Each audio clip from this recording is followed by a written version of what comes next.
Ça vaut le coup sur Boursorama, l'émission qui donne du sens à votre épargne. Soyez les bienvenus. Aujourd'hui, on vous parle de la pression des investisseurs, des marchés sur les pétroliers notamment, pour qu'ils scindent les activités renouvelables des activités carbonées. Bonjour Philippe Cubiza. Bonjour. Merci d'être là avec nous sur Boursorama, associé responsable des marchés de capitaux chez PwC. C'est intéressant parce qu'on est en plein dans l'actu. Patrick Pouyanné, il y a quelques jours, le patron de Total Energy, écartait cette option d'introduire, cette possibilité d'introduire en bourse son activité renouvelable. Pourquoi ce choix? Pourquoi ce refus de scinder ces activités en deux? Parce qu'on a vu avant Noël, Eni annoncer, le pétrolier italien, lui, faire coter à Milan sa filiale d'énergie verte, énergie renouvelable. Il y a deux stratégies qui sont très différentes. Oui, effectivement, en fait, il y a, ce que l'on observe au niveau européen, c'est qu'il y a vraiment deux voies différentes pour l'instant. Concernant Eni, et on peut même citer Repsol, qui a également, qui est le pétrolier espagnol, qui a annoncé effectivement également sa volonté sans doute de coter sa partie énergie renouvelable. Donc il y a d'une part en fait certains acteurs qui souhaitent coter cette partie renouvelable, et puis on a d'autres acteurs, type Shell également ou Total Energy, qui eux ont fait le choix pour l'instant de garder un seul groupe. Pourquoi? Quelle est la raison, encore une fois pourquoi ce refus de la part de Total et donc de Shell indirectement aussi? Alors le refus, peut-être, une manière différente de répondre à votre question, c'est de se poser la question pourquoi certains le font. Plutôt, et quand on regarde en fait Eni ou Repsol, en fait, ils ont très clairement indiqué que cette scission était pour financer en fait leur transition énergétique, donc de passer en fait de l'énergie fossile vers l'énergie renouvelable. C'est plus facile de lever des fonds quand on est directement pure player green. Est-ce que Total et Shell auraient des problèmes pour lever des fonds? Alors c'est plus facile, disons que c'est beaucoup mieux valorisé. Si on regarde par exemple, si vous regardez des pure players dans l'énergie renouvelable, vous prenez Ørsted qui est une société danoise ou Neoen qui est une société française, elles sont valorisées en environ 15 fois leur EBE par rapport à leur excédent brut d'exploitation, exactement. Et si vous prenez par exemple des sociétés comme Shell, Total Energy, c'est autour de 5 fois. Donc en gros, l'énergie renouvelable est valorisée 3 fois plus qu'une société énergie fossile. Donc la scission, en quelque sorte, parce qu'on parle d'une scission et pas d'une cession, permet effectivement de lever des fonds, c'est le principe de l'introduction en bourse. Oui, mais pas en lever plus. De ne pas en lever plus, mais de diminuer la dilution, toutes choses étant égales par ailleurs, puisque votre valeur étant plus importante, vous allez effectivement attirer plus de fonds en diminuant en fait la dilution. Et surtout, deuxième aspect qui est extrêmement important, c'est que vous allez attirer également des investisseurs que votre business traditionnel n'attire plus. Vous aviez un invité précédemment qui était dans un fonds vert, et en fait on voit très bien en fait qu'on a certains investisseurs qui se retirent complètement des énergies fossiles.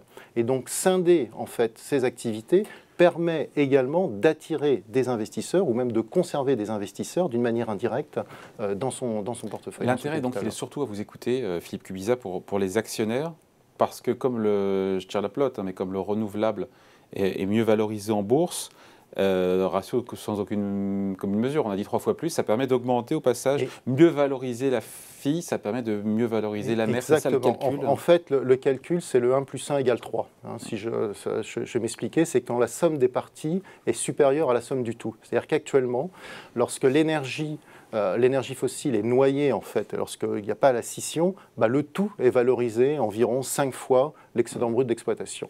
Vous scindez une partie de la fille, là où cette partie dans le groupe est valorisée 5 fois, l'externaliser va vous permettre de la valoriser 3 fois plus. Donc pour l'actionnaire, et c'est pour ça qu'on a énormément de pression et que l'ensemble des groupes pétroliers ont énormément de pression de la part des investisseurs pour effectivement faire réaliser cette scission qui permet, et vous l'avez très bien dit, de mieux valoriser en fait leurs actifs.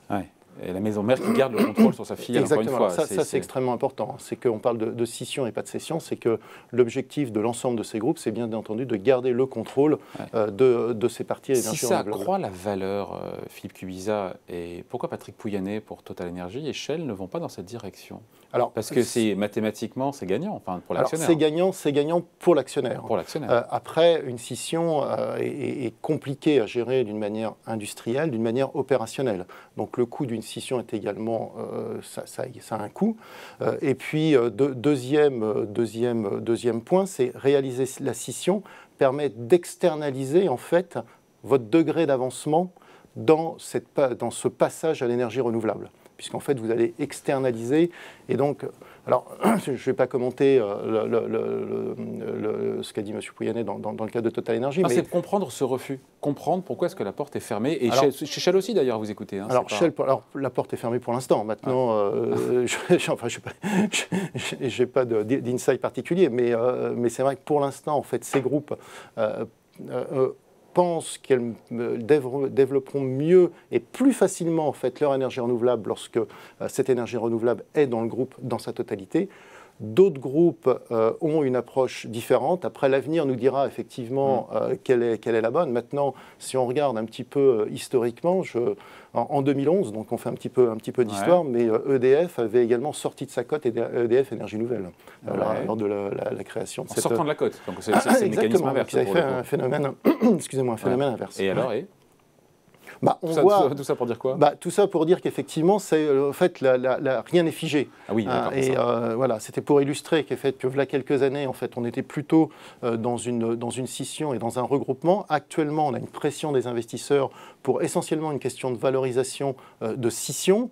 Maintenant, derrière, il faut qu'il y ait une réalité industrielle et opérationnelle pour effectivement permettre de développer excusez-moi, cette énergie renouvelable. Ouais, on finit là-dessus, mais c'est vrai que produire de l'énergie verte, ça nécessite beaucoup d'investissement, je ne l'ai pas dit.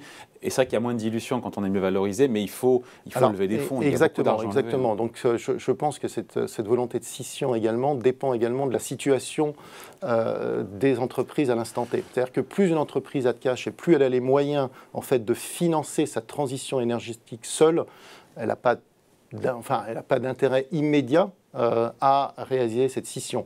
Une entreprise, par contre, qui est plus tenue, ou du moins dont l'effort va être extrêmement important au niveau cash, a effectivement tout intérêt à réaliser cette scission pour effectivement attirer, encore une fois, obtenir du cash pour réaliser plus rapidement sa transition énergétique, mieux valoriser également son groupe à l'instant T. Ouais. La réalité, on finit là-dessus, c'est qu'aujourd'hui, il y a bien une pression, en tout cas une volonté des actionnaires de pousser les pétroliers, les directions des pétroliers à scinder en tout cas et à faire coter en bourse. Oui, tout à fait.